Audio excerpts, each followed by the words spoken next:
زما خدي سره تعلق او کله وی چې مور سره می تعلق اطلاع ملی کہ وہاں پہ ایک قتل شدہ لاش پڑی ہے. زما د مور سره غلط تعلقات ویش ټیم وږي کنه می خو نه پټه کوالي وږي کنه ډیر زیات ظلم ور سره کړی وږي.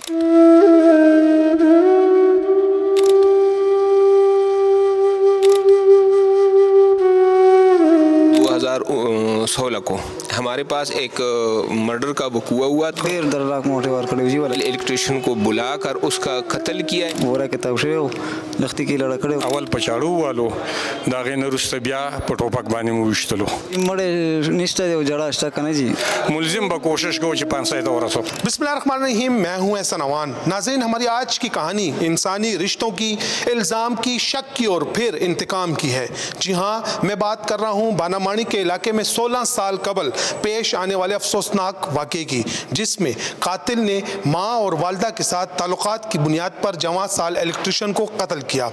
یہ واقعہ کیسے رونما ہوا، ملزم کے لگائے گئے الزامات میں کتنی حقیقت ہے، یہ تمام ڈیٹیل میں اپنے اس رپورٹ میں آپ کو دکھاؤں گا. ہم ورثہ سے بھی بات کریں گے اور پولیس آفیشل کا موقف بھی لیں گے. ہمارے ساتھ ہی رہیے.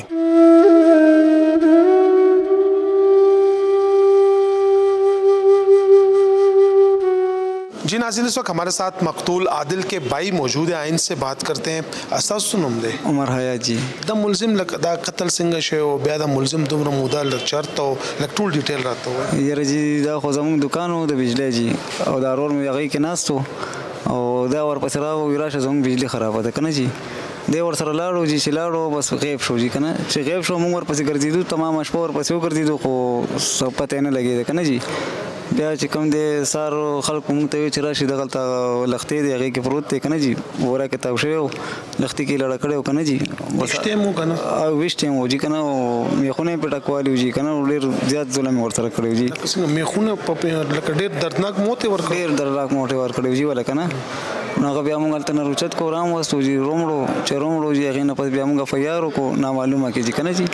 چې اف آی آر هم وکړو جي بیا موږ ته چا وویلې چې یاره دا خو دوی سره پرون کار لتلی و دې کور ته که نه جي. نو بس دا ملزم څه نوم دی؟ د منظور نامه ده جي. د دې کور ته مخامخ د دې دکان و؟ او جي زموږ دکان د دې کور ته مخامخ. اوس هم شته که نه؟ اوس هم اوس خو وران شوی دی جي کور یې که نه. ولې چې ډېر وخت پکې تېر شو 15-14 کاله تېر شو جي پکې. دوی چې کله مړی وکړو دا مړی لړه کو بیا هغه کور خالي کو بس کنډر پروت و بیا؟ او جی بالکل کنډر پروت و بیا جی. او چې کوم دی نو دا سړی ډېر وخت غیب و جي بیا که نه. نه څه دغه راتلو نه څه سوال جواب راتلو جي که نه. موږ ورپسې ډېر وګرځېدو که نه جي خو د ده څه پته نه لګېده. تاسو چې بیا خلکو ویلې چې دا د دې بجلي خرابه وه دی راغلی و دا یې بوتلی و په هغه په سهار بیا د مړی میلاو شو؟ او جي هغه په سهار میلاو شو که نه. تاسو دعوه ولې ونه کړله که هغه ټایم؟ نو دعوه جي موږ ته پته نه وه جي. نو څنګه هم دعوه کړې وې که نه جي. صرف دومره پته وه چې دې سره تللی او دې سره تللی و که نه جي. نو هغه بیا چې موږ په دویمه ورځ باندې په ده باندې بیا دعوه وکړه جي. دعوه مې پرې وکړه نو به دی هغه داسې فرار شوی و جي. دا 15-14 کاله فرار و جي. نو بس غیب و جي. لکه یو طرف ته ګوره ستاسو روډ مړ شو، بل طرف ته 14 کاله د ملزم غیب و. نو ډېر لکه هغه به نو سړی بس ځان ډېر هغه نه محسوسولو یاره چې یاره دا ولې داسې وشو. بس جي مړی نشته دی او جړه شته که نه جي. هغه زمونږ غم یې بیا را تازه کړو که نه دی 15-14 کاله پس جي. لکه چې ملزم ونیولی شو بیا د کور کې بیا جړاګانې ډېره جي ډېره ویې شو که نه. ډېر افسوس او ډېر خفګان دی که نه جي.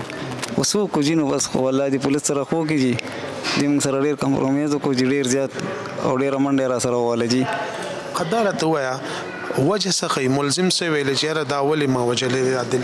یاره جي خو کله څه وایي کله څه وایي که نه. کله وایي چې زما ښځې سره یې تعلق و، کله وایي چې مور سره مې تعلق و که نه جي. مخکې ښځه یادوله اوس مور یادي که نه. نو مور یې وفات شوې ده. ځان خلاصۍ دپاره خو جي بیا سړی هر قسمه دغه کوي که نه جي.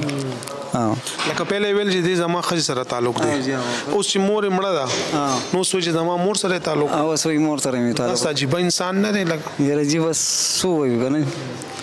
اوس دغه ظلم یې موږ سره کړی دی جي. د عادل داسې څه خبره چې اوس هم تا ته رایادېږي انسان ډېر خفه شي چې یاره کاش داسې نه وي شوې؟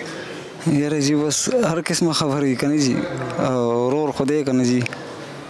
سړي له افسوس ورځي جي. واده مو وله کړو؟ نه جي نه. ما نه نه جي نه ما نه څلورم نمبر کې و ډېر ماشوم و جي. او تا راته وویل چې یاره هغې ډېر لکه په بد مرګ یې مړ کړو. څه یې ورسره کړو؟ نو جي یو ډزې مې پرې کړی و، 2 ډزې مې پرې کړی و که نه جي. او میخونه پټه کوالي و. دا ګرې لاسونه ماسونه یې ورته مات کړي و که نه جي. لکه ډېر زیات بد حالې پرې کړی و جي. دا خو یو کس کار نشي. یاره دا اوس تفتیش کې به پته د دې لګېدلې چې څه وایي که نه جي دی اوس لکه چې دومره تشدد او دومره دردناک هغه مړکې لاسونه پې ماتې میخونه پې ټکوې نو خامخا لکه دې سره به نور خلک به مو یاره اوس دا موږ څه نه شو ویلی جي که نه خو لکه دا به پولیس ته پتې جي هغوی به ترې تفتیش کړي. او څنګه چې دې الزام لګوي دا ملزم چې د دې زما ښځې سره تعلق و زما مور سره تعلق و نو د عدل داسې و. یاره جي نه نو جی هغه ما پسې څلورم نمبر کې و بیا د دې وکوي تقریبا 15-14 کاله شو که نه جي نو تاسو په خپله سوچ وکړئ چا به څومره عمر کې و غریب که نه چې کله هغه دا وکوه کېده څومره عمر به و؟ یاره جي و به داسې 15 سال 14 سال به و. خلک بیا خو ینګ و ډېر زیات دومره ینګ هم نو جي که نه خو بس ماشوم و. اوس به څه ویل لکه اوس څه ویل غواړې 14 کال پس تا ملزم ونیولی شو پولیس تاله ملزم ونیولو څه ویل غواړې؟ یاره جي بس شکریا دا کوم د پولیس ډېره او موږ سره ډېر تاوان وکړو جي که نه نو نور به جي څه ووایو پکې. او دا 14 کاله څه وایي ملزم څه وایي چې چېرته تاسو ورپسې ګرځېدئ نه پولیس ته نه راتلی چې زموږ ملزم ونیسئ موږ سره ظلم شوی موږ په دغه دوران کې چاپه هم والي دی جي که نه کوچیانو کې جي او ورپسې ګرځېدو جي خو دا خو یو سړی و جي دا به کله یو ځای کې پټ شو کله به بل ځای کې پټ شو که نه نو غیب به و جي بیا به را پیدا شو بیا به چې موږ ورپسې څه منډه تړله واله بس بیا به غیب شو که نه جي نو مشکله سره ګیر شوی دی ډېر زیات جي. دا الله دې تاسو له صبر درکړي څنګه تاسو ویل چې ملزم ونیول چې زموږ کور کې دوباره هغه مړی چې کوم دی تازه شوی دی. بالکل جی بالکل مہربانی. جی ناظرین اس وقت ہمارے ساتھ موجود ہیں ایس ایچ او بانا ماڑی شہریار خان. آئے ان سے بات کرتے ہیں. شہریار خان بہت شکریہ آپ نے ٹائم دیا. ایک وقوع ہوا تھا 16 سال قبل پولیس کیسے حرکت میں آئی ملزم کیسے پکڑا گیا؟ جی مہربانی تھینک یو. یہ اس طرح ہوا ہے 18/7/2016 کو ہمارے پاس ایک مرڈر کا وقوع ہوا تھا کہ عادل نامی ایک الیکٹریشین تھا جو منکرو میں رہتا تھا. وہاں پہ گھر بھی تھا اس کا دکان بھی تھا الیکٹریشین کا. تو وہ شام سے اپنے دکان سے مسنگ تھا. تو اگلے دن صبح 8:30 بجے ہمیں اطلاع ملی کہ وہاں پہ ایک قتل شدہ لاش پڑی ہے. پولیس وہاں پہ جا کر کرائم سین وغیرہ واقعی ہم نے دیکھا ایک جس کو ہم نالا کہتے ہیں وہاں پہ ایک لاش پڑی تھی قتل شدہ. اس پہ پولیس نے کام شروع کیا فورینزک اور سینسی خطوط کے ذریعے. تو 1-2 دن میں اس کے والد نے رپورٹ کیا کہ میرا بیٹا جو ہے کل سے لاپتہ تھا. آج صبح پتہ چلا کہ وہ قتل شدہ. اس وقت ان نون ایکیوزڈ کے خلاف جو ہے FIR رجسٹر ہو گئی. تفتیش شروع ہو گئی. تفتیش کے دوران پتہ چلا کہ یہ ان کے دکان الیکٹریشین جو مقتول تھا عادل اس کے دکان کے سامنے منظور شاہ ایک بندہ ہے وہ الیکٹریشین کا وہ اس کو کوئی الیکٹریشین کی نیڈ تھی. تو اس نے اپنے گھر پہ جو ہے اپنے لیے عادل الیکٹریشین کو بلا کر اس کا قتل کیا ہے اور اس کو پھر رات کے وقت اپنے گھر سے شفٹ کر کے کہیں باہر نالے میں پھینک دیا ہے. تو اسی وجہ سے پھر اس کے والد عمر خطاب جو عادل مقتول کا والد ہے اس نے اگلے 5 دن بعد جو ہے اس میں 164 کرایا. اس نے دعوے داری کی. لیکن منظور شاہ جو ملزم تھا وہ اس وقت سے روپوش ہو گئے. اس نے اپنے سم نمبرات ہم نے اس کی CNC وغیرہ سب کچھ بلاک کیے تھے لیکن وہ روپوش ہو گیا تھا.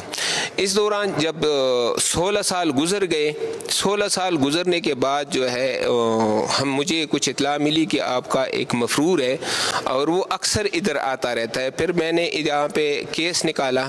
پھر کمپلینٹ جو مدعی ہے وہ تو ابھی فوت ہو گیا ہے. اس کا بیٹا ہے.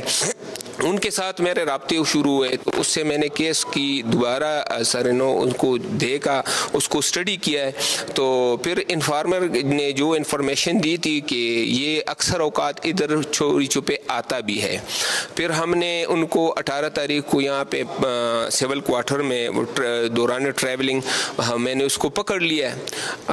ہم نے اس کو گرفتار کر کے جب ہم اس کی مطلب ادھر تھانے شفٹ کیے تو مزید اس نے انکشافات کیے کہ ہاں نہ صرف وقوع کا اعتراف کیے بلکہ اس نے ایک الگ سی سٹوری بنائی کہ جو مقتول تھا اس کی میرے گھر میں جو ہے غلط تعلقات تھے ناجائز. یہ اس کی بقول اس کے ملزم کے اس نے یہ انکشافات کیے کہ اسی وجہ سے میں نے پھر اس کو اپنے الیکٹریشین کچھ کام کے سلسلے میں اپنے گھر بلا کر اس کا مرڈر کیے. تو ابھی جو ہے ملزم صلاحوں کے پیچھے چلا گیا ہے.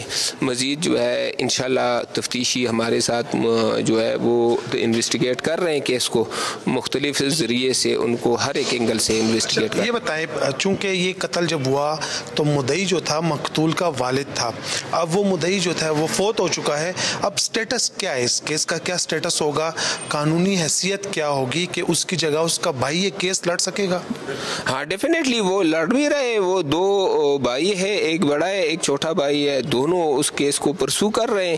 اور ویسے بھی پروسیکیوشن جو ہے وہ تو کمپلینٹ کی طرف سے ہوتا ہے, تو ہم ان کی مکمل سپورٹ اور ہیلپ بھی کر رہے ہیں ہر ایک چیز میں. ملزم نے کیا بتایا؟ چونکہ ہماری جو مدعی سے بات ہو رہی تھی تو وہ کہہ رہا تھا کہ جو مقتول تھا انہیں انتہائی دردناک موت دی گئی, کیلیں ٹھوکی گئی, اس کے اوپر تشدد ہوا, اس کے ہاتھ پاؤں توڑے گئے.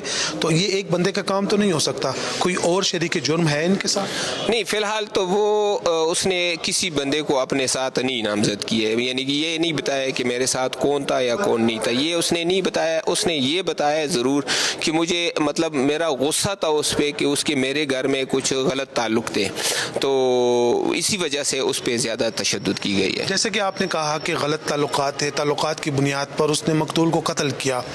جس کے ساتھ تعلق تھا, جو شک تھا, آیا وہ خاتون زندہ ہے یا اس کو بھی مار دیا گیا؟ ابھی ہم نے یہ جو اس کیس کو پرسو کر رہے ہیں, ابھی عمر خطاب صاحب اللہ اس کو بخشے, وہ تو خود فوت ہو گئے, اس کے دو بیٹے ہیں, تو دونوں بیٹوں کے ساتھ ہم انشاءاللہ رابطے میں ہیں. ان سے مزید پھر جانیں گے کہ واقعی یہ ہے یا نہیں ہے, کیونکہ ان کے ساتھ میری بات ہوئی, مستورات کا کچھ تنازعات ہوتا, کچھ تنازع تو وہ لوگ مان رہے ہیں, لیکن یہ ابھی کنفرم نہیں ہے کہ اس کی وائف کے ساتھ اس کی تعلقات تھے, یہ کنفرم نہیں ہے فی الحال. شکریہ, تھینک یو جی. ناظرین ہمارے ساتھ موجود ہیں 16 سال بعد جو قاتل گرفتار ہوا تھا اس سے تفتیش کرنے والے تفتیشی افیسر ولی خان, ان سے بات کرتے ہیں. ولی خان, ملزم سے ویلی دی اصل حقائق سے دی لکه تفتیش کیا؟ اصل حقایق خو قربان دادی چې کله ملزم SHO صاحب دی ونیولو, مونږ ته حواله کړو, بیا مونږ سهار عدالت ته پیش کړو, 2 ورځې حراست عمل راواغشتو. حراست نه وروسته ما دې کېنولو, نو د ځان د زړه بیماره مې حسابولو, دوایانې څه کاغذونه مو سره وو. ما ډېر په خوږه کې پوه کړو, ما ورته ویل چې ګوره وقوه خو تا اسیم تا کړې ده, ځکه چې ته 14 کاله مخرور وې, نو تا دا جرم ومنلو, نو ته وتښتېدې. خو زر پر حراس راغی, دا بیان وکړو چې به زما کور سره نږدې د دې مقتول د الکتریشن دکان دی, نو ما ته دا وشک چې یاره د زما د مورم خی او خورم خی, لکه دواړه خول, خو زیاتې په مور راوړلو زور چې د زما د مور سره غلط تعلقات وو. دله زه ورغلم او دا بانه مې ورته وکړه چې یاره زمونږ بجلي خرابه ده او راشه. دی چې کور ته راغې نو یو زوم, یو مې مور وه, یو مې خور وه, د کور والا څه دغه نه کوي, دا ذکر نه کوي. مونږ راونیولو, دی مونږ اول په چاړو ووالو, د هغې نه وروسته بیا په ټوپک باندې مو ویشتلو. ما ورته ویل چې خلک وایي چې یاره دا میخونه ورته ټکوالي وو په سر, وایي نه ما خو ورته میخونه نه ټکوالي, ملزم هېڅکله هم داسې حقیقت وایي نه.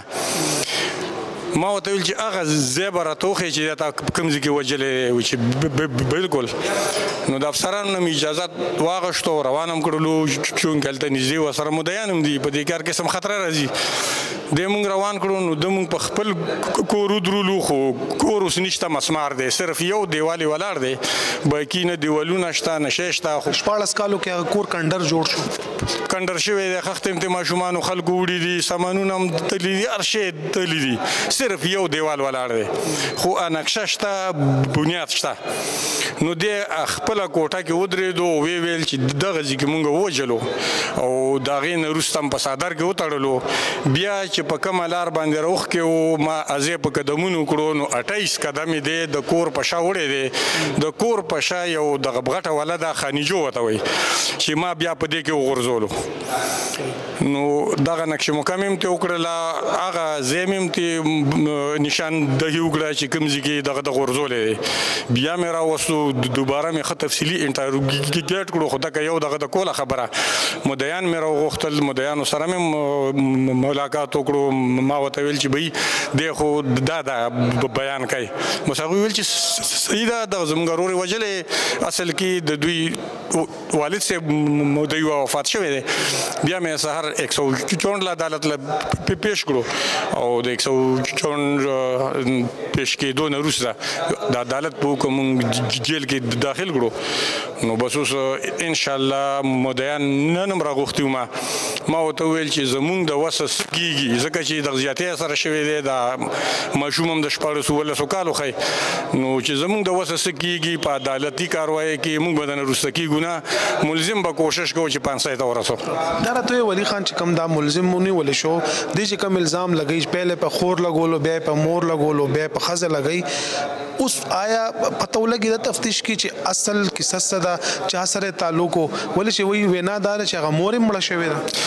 مور جی په همغه وخت کې وایي چې وفات ته د ده خولې معلومات مونږ کوو دوی به هلته په ګاونډ کې چاته خو وایي معلومات خو اصل کې د دوی معلومات لږ مونږ له سخت په دې دي چې دوی خو تښتېدل په پنډۍ کې وو نو اوس دا معلومات د مدعیانو نه هم کوو دا هم په ګاونډ کې نږدې ورسره اوسېږي چې آیا دا په دې ځای کې وفات وه هلته وفات وه خو مور یې په نږدې وخت کې وفات ده او د خور تپوس مې ترې وکړو نو وایي چې خور مې 2 کاله وړاندې وفات ده لکه خور یې وفات شوه مور یې وفات شوه او الزام هم په مور لګي چې زما مور سره او ښځه نه یادوي ښځه نه یادوي وایي چې ښځه زما تقریبا 4-5 ورځې کېدی چې